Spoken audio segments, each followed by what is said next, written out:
Karena dendam itu kan ada rasa nih yang mancar.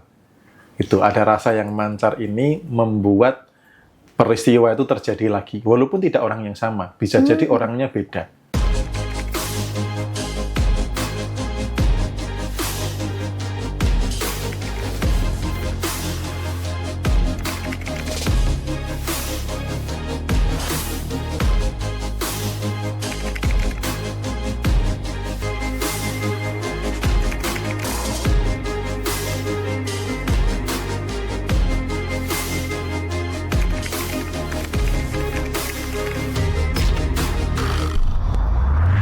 Oke, ngomong-ngomong soal masa depan, cara kita mengimani atau mungkin menghidupi masa depan itu bisa di-spill caranya sedikit, Mas Bimo?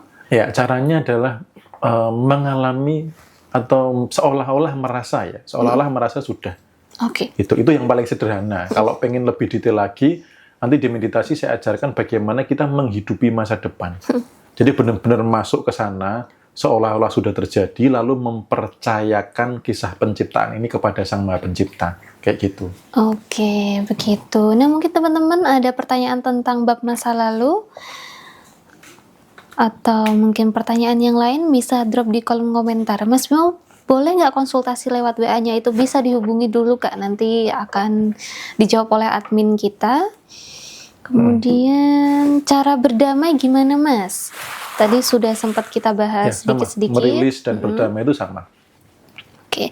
Meditasinya online apa offline, Mas? Keduanya bisa? Bisa online, bisa offline. Untuk HTM-nya voluntary atau suka-suka? Suka-suka. Nggak boleh dendam ya, Mas? Ya, sebenarnya saya nggak ada hak untuk nggak memperbolehkan sih. Mau dendam ya nggak apa-apa, tapi jangan kaget kalau peristiwanya terulang, atau orang lain yang membuat peristiwa yang mirip. Itu karena dendam itu kan ada rasa nih yang mancar. Itu ada rasa yang mancar ini membuat peristiwa itu terjadi lagi. Walaupun tidak orang yang sama, bisa jadi orangnya beda. Cek aja kalau misalkan Anda berani nyimpan dendam dengan konsekuensi itu enggak apa-apa. Boleh-boleh saja dendam. Tapi ada konsekuensinya gitu. Tapi kalau mau dirilis, dipeluk dengan penuh cinta, Anda bisa mengubah masa depan yang jauh lebih baik. Karena dendam ini kayaknya hanya sebatas sesepele hubungan dengan orang. Kalau teman-teman dalam mengkontemplasi, merenungkan kehidupan, dendam itu juga menghambat rezeki. Gitu. Oke, next ada dari Kak Nur, Mas, bagaimana mengatasi kecemasan akan masa depan? Ini malah cemas akan masa depan nih. Ya, cemas akan masa depan itu karena pikiran lompat ke masa depan yang negatif. Gitu loh. Nanti kalau gini gimana? Nanti kalau gitu gimana? Itu ya. Itu di buku Ripen ada kok yang menghentikan pikiran negatif lalu salah bertanya ke dalam diri. Ya, di bagian yang melepas rasa apatis itu karena salah bertanya ke dalam diri itu bisa jadi cemas di masa depan. Nanti kalau bangkrut gimana? Nanti kalau ditipu lagi gimana? Nanti kalau didatangi rentenir gimana? Ini kan pikiran saat ini lompat ke masa depan yang negatif. Ini namanya kecemasan. Maka olahlah dengan pertanyaan yang positif. Supaya untung berlipat-lipat bagaimana? Supaya dampaknya lebih besar, supaya omsetnya rame, supaya misalkan dampaknya atau supaya ada produk baru lagi bagaimana. Jadi pertanyaannya ini pertanyaan-pertanyaan yang memberdayakan. Oke. Jadi sama-sama lagi bengong, sama-sama lagi tidak ngapa-ngapain, sama-sama lagi rebahan misalkan. Kalau salah bertanya ke dalam diri, maka salah hidupnya. Jadi hati-hati bertanya ke dalam diri. Karena itu berpotensi action Anda, energi Anda, sampai apa yang Anda ciptakan di masa depan. Oke, nah hati-hati yang sering bengong, kadang di kamar mandi, kadang ngalamun itu ya, Mas? Ya, apa pertanyaan? Biasanya kan muncul gitu kan. Nanti kalau dia selingkuh gimana? Ya selingkuh beneran gitu. Harusnya supaya dia setia bagaimana? Kan harusnya gitu. Oke, begitu. Next ada dari Kak Santi, merasakan masa depan yang belum terjadi sama kayak berhayal nggak, Mas? Berhayal tuh nggak terkontrol. Kalau ini visualisasi, dan visualisasi yang saya ajarkan tuh lebih kepada sampai menghidupi. Kalau visualisasi hanya melihat gambar 2 dimensi, itu seolah-olah hanya melihat sesuatu, itu namanya belum menghidupi. Menghidupi itu kita mengaktifkan semua panca indera seolah-olah sudah ada. Itu beda dengan berhayal. Berhayal nggak bisa sampai segitu. Itu. Jadi ini lebih kepada skill, lebih kepada seni, lebih kepada butuh latihan, butuh jam terbang. Kalau berhayal, siapapun bisa. Nggak perlu latihan. Next, ke pertanyaan berikutnya, memberi atensi positif untuk masa depan bukannya nanti terbawa ego. Bagaimana Mas Bimo? Ya masa depan yang gimana? Kalau masa depannya hanya untuk memenuhi ego, ya akan ego. Kalau masa depan kepada kebermanfaatan, yang hidup tidak sia-sia, yang hidup bermakna, ya bukan ego. Gitu. Nah, ada yang komentar, berarti kita tidak usah ada perasaan apa-apa biar tidak ada kejadian dalam hidup ya? Perasaan itu tetap mancar sih, nggak bisa nggak ada perasaan apa-apa itu nggak bisa. Karena perasaan yang tanpa perasaan nih, tenang pun itu adalah perasaan. Oke. Rasa tenang pun perasaan, gitu loh. Jadi rasa itu tetap ada dalam kehidupan, tinggal disadari atau enggaknya, gitu. Oke, gitu ya teman-teman. Untuk teman-teman yang lain yang punya pertanyaan bisa drop di kolom komentar. Mungkin Mei kelewat bacanya atau mungkin ada bab lain yang mau ditanyakan. Nah, next kita ke tema selanjutnya Mas Bimo, ada menepati nazar nih. Berarti menepati nazar ini salah satu praktek untuk kelimpahan dalam hidup ya Mas Bimo ya? Betul, betul. Nah, Mas Bimo, bagaimana kalau misalnya nazar ini belum bisa ditepati dan kita tuh nggak inget itu nazar apa, cuman kita inget, oh aku tuh pernah punya nazar, tapi dalam keadaan seperti ini aku sulit nih menepatinya. Itu bagaimana? Ya, sebelum ke situ saya pengen teman-teman memaknai sebuah nazar ya. Nazar itu adalah janji suci kita kepadanya.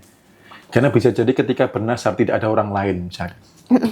Besok kalau contoh nih biasanya nih, misalkan nazarnya besok gaji pertama akan saya serahkan ke ibu saya, misal gitu. Itu kan mungkin nggak ada orang lain. Itu bagian dari nazar. Nazar itu janji suci Anda kepadanya. Gitu. Nah, ketika nazar tidak dipenuhi, berarti Anda tidak jujur secara spiritualitas. Menepati nazar itu bagian dari kejujuran spiritualitas. Nah, kadang karena keterbatasan manusia bisa jadi sudah nggak ingat sama nazarnya. Bisa jadi nggak tahu nazarnya apa, atau nominalnya sudah lupa gitu. Atau misalkan ada nazar tertentu, ada kondisi yang tidak memungkinkan. Contoh misalkan, kalau saya nanti naik jabatan gitu ya, saya akan korban misalkan sapi atau kambing gitu ya. Nah ternyata ketika naik jabatan, pas ada sesuatu hal yang membuat tidak mampu. Dan ketika ingat nazar, ternyata sekarang sudah jadi pengangguran, misalkan loh ya. Ini hanya permisalan aja. Ketika kondisinya sudah tidak memungkinkan, nazar ini tetap bisa dipenuhi dengan diganti. Gitu. Maka di sini saya menulis bagaimana kalau tidak mampu menepati secara angka, bagaimana kalau tidak ingat. Yang pertama adalah, seperti yang dibahas di buku Repent, mohon ampun dulu kepada Tuhan. Gitu ya. Karena nazar itu janji suci Anda kepadanya. Maka kalau Anda ingkar, ya Anda mohon ampun gitu loh, mohon ampun kepadanya. Lalu kalau tidak bisa nilainya sama, Anda cari alternatif nilai yang lain, atau digantikan. Atau kalau misalkan tidak bisa melakukan, bisa mewakilkan, gitu ya. Misalkan secara kondisi fisik aku sudah nggak bisa untuk ke sana dan sebagainya, maka bisa diwakilkan. Gitu. Jadi ada beberapa hal yang penting teman-teman itu jujur secara spiritual. Ngaku kepadanya, ada upaya. Allah Tuhan Maha Pengasih, Maha Pengampun, Maha Penyayang. Anda akan dihargai sekecil apapun upaya Anda terhadap nazar Anda. Itu. Nah misalnya Mas Bimo, kita sempat bernazar, kalau misalnya gajiku naik nih, aku mau kasih ke panti asuhan mungkin sekian gitu. Nah ketika gaji sudah naik, tidak ditepati, kemudian selang beberapa waktu kita kok entah itu dipecat atau kena PHK atau yang lain mungkin bangkrut, rugi, itu apakah karena kita dihukum Tuhan atau itu soal energi kita yang tersumbat aja Mas Bimo? Kalau soal hukuman dan lain sebagainya yang Maha tahu adalah dari sana ya. Hanya saja yang saya ketahui, nazar yang tidak ditepati itu bisa mengganggu energi kelimpahan. Karena satu, berarti kan tidak jujur secara spiritualitas. Yang kedua, ada perasaan rasa bersalah yang mengendap. Gitu, yang mengendap, yang memancar. Nah, teman-teman kalau yang belajar vibrasi kan rasa bersalah itu kan bawah banget. Gitu. Rasa bersalah itu bawah banget. Jadi rasa bersalah yang memancar terus-menerus ini mengganggu energi kelimpahan. Gitu ya. Jadi yang saya pahami seperti itu. Nah, soal misalkan apakah dipecatnya karena hukuman nazar yang ditepati atau lain sebagainya, itu kompleks sih. Karena bisa jadi ada kesalahan-kesalahan lain juga yang bisa berpotensi gitu ya. Tetapi sebuah kepastian bahwa ketika nazar tidak ditepati, ini energinya bisa ganggu kelimpahan gitu. Oke, begitu. Nah, teman-teman mungkin ada pertanyaan tentang nazar sebelum kita melanjutkan ke yang lain. Berarti nazar ini menjadi pengikat antara energi doa dan rezeki ya Mas Bimo ya? Ya, betul. Karena kan setiap orang yang kadang punya hajat tertentu itu kan bernazar. Contoh lah misalkan sederhana orang tua yang anaknya sakit ya kan. Nanti kalau sembuh mau diajak jalan-jalan kemana, mau dibelikan apa gitu, biasanya kan mujarab gitu loh. Jadi nazar ini juga punya power yang luar biasa. Gitu. Makanya saya nulis di quote-nya di bagian penutup itu kan, nazar yang ditepati membuka jalan kelimpahan. Setiap langkah kecil menuju kejujuran spiritual adalah langkah besar menuju kelimpahan. Oke. Nah, mungkin kita bisa beralih dulu ke pertanyaan teman-teman kita di TikTok. Mungkin ini sedikit agak beda dari tema ya Mas, semua nggak apa-apa. Untuk dari Kak Mindset Happy izin bertanya, penyebab sering membandingkan diri dengan orang lain dan cara merilisnya gimana ya? Doktrin di masa kecil. Paling gampang banget itu. Membandingkan diri orang lain karena Anda sejak kecil dibanding-bandingkan. Mbok kayak si anaknya itu loh, mbok kayak si dia, mbok kayak si kakakmu, mbok kayak adikmu, itu kan dibanding-bandingkan. Sehingga apa? Doktrin di masa kecil, oh hidup tuh soal banding-membandingkan. Kayak gitu. Cara merilisnya ya maafkan orang yang sudah biasanya karena ada luka dibanding-bandingkan. Nah, rilis luka itu nanti sembuh kok. Oke, next ke pertanyaan dari Kak Ratna. Cara menyikapi agar terputus dari hutang bagaimana? Jangan mikirin hutang. Karena selama dipikirin hutangnya, energinya ngalir ke hutang. Ketika energinya ngalir ke hutang, dia mencipta hutang-hutang berikutnya. Dan saya sudah membuat panduan untuk lunas hutang itu sudah sekitar beberapa bulan yang lalu. Ada beberapa part, silahkan tonton rekamannya di YT, di playlist bagaimana bebas hutang. Itu sampai berapa jam ya kita bahas? 2 jam ya kalau nggak salah ya. Terkait dengan bagaimana untuk bebas hutang gitu. Kalau saya jawab 2 jam lagi nanti nggak selesai, nonton rekamannya aja. Gitu. Oke, begitu. Nah, nanti kalau Kak Ratna kesusahan cari partnya bisa hubungi nomor yang tertera, nanti akan dikirim linknya. Yeah. Oke, next ada dari Kak Eli 168. Nazarnya dulu gaji pertama separuh disedekahkan, ternyata nggak jadi, takut nggak bisa makan. Harus gimana sekarang? Nah, harus diganti. Gitu ya. Di buku rep ini ada petunjuk nih. Satu tadi mohon ampun, kemudian mencari alternatif atau mewakilkan gitu ya. Jadi yang penting di sini teman-teman jangan fokus pada tindakannya, tapi lebih kepada kejujuran spiritual Anda. Anda mengakui bahwa Anda ceroboh, bahwa Anda tidak menepati janji Anda kepadanya, Anda mohon ampun, lalu Anda niatkan gitu loh. Misalkan nih sekarang untuk memberikan separuh gajinya secara kondisi tidak bisa, ya sudah. Sedekahkan berapa, lalu niatkan doa pada saat memberikan, ya Allah Tuhan saya niatkan ini sebagai pengganti nazar saya yang dulu. Tuhan tidak melihat nominalnya, tapi sangat menghargai kejujuran Anda. Gitu. Jadi jangan terjebak di harus nominal berapa, harus kepada siapa, lebih kepada koneksi Anda kepadanya, karena sudah ingkar janji, maka harus bagaimananya gitu.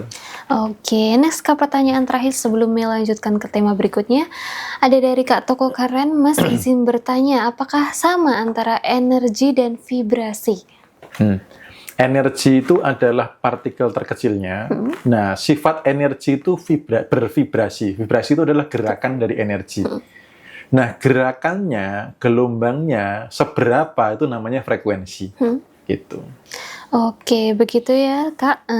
Kita lanjut ke bab selanjutnya. Nah, ini biasanya teman-teman juga mengalami nih, yaitu kekhawatiran dan kecemasan. Ini biasanya hampir semua orang ya Mas Bimo mengalami. Kadang sudah dirilis balik lagi, sudah dirilis balik lagi. Itu biasanya kita yang salah merilis atau memang seperti apa Mas Bimo? Kalau kecemasan sudah dirilis kok balik lagi gitu?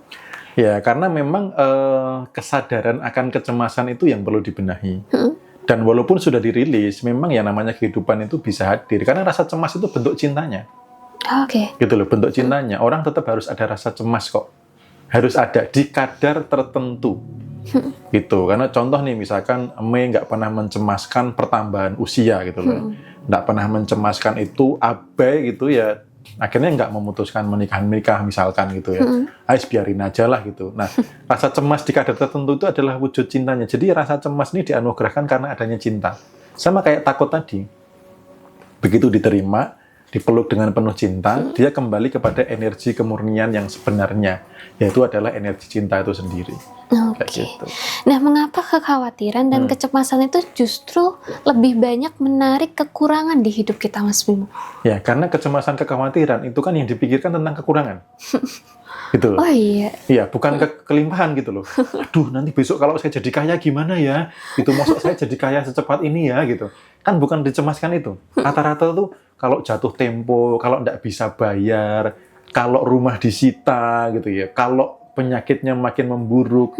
Nah, kecemasan itu kan rata-rata kekurangan. Oke. Ingat hukum energi. Energi mengalir sesuai arah atensi, arah perhatian.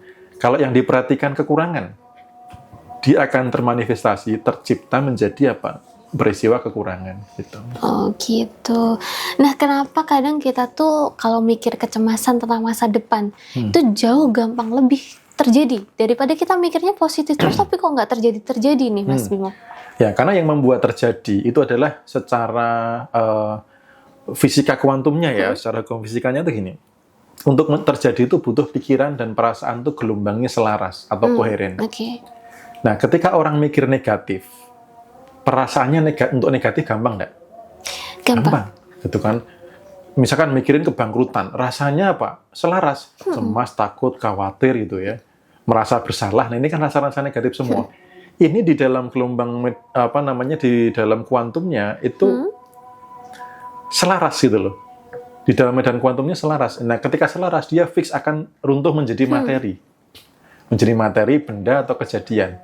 Okay. Kebalikan, kalau mikirin yang baik, kadang orang perasaannya tidak mau dibawa ke arah baik. Contoh visualisasi punya rumah, punya mobil, rasanya kadang tidak mau. Betul. Atau misalkan mau hanya pada saat visualisasi.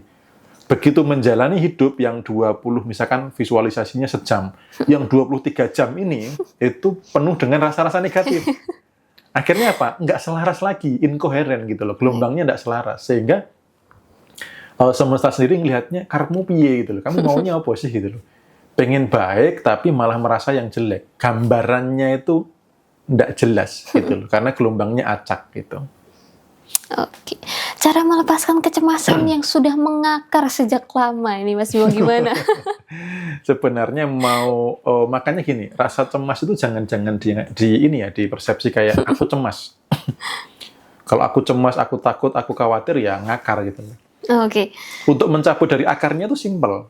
Bahwa ini ada rasa cemas yang hadir. Saya adalah saya. Ini ada rasa cemas. Otomatis kita sudah terpisah. Jadi dia tidak mengakar ke dalam. Kayak gitu. Habis itu dipeluk dengan penuh cinta tadi. Jadi ketidaksadaran itu karena memang orang itu tidak belajar untuk berkesadaran sih. Jadi ketika ada fakta yang terjadi, yang diubah itu tindakannya, bukan pemicunya dulu.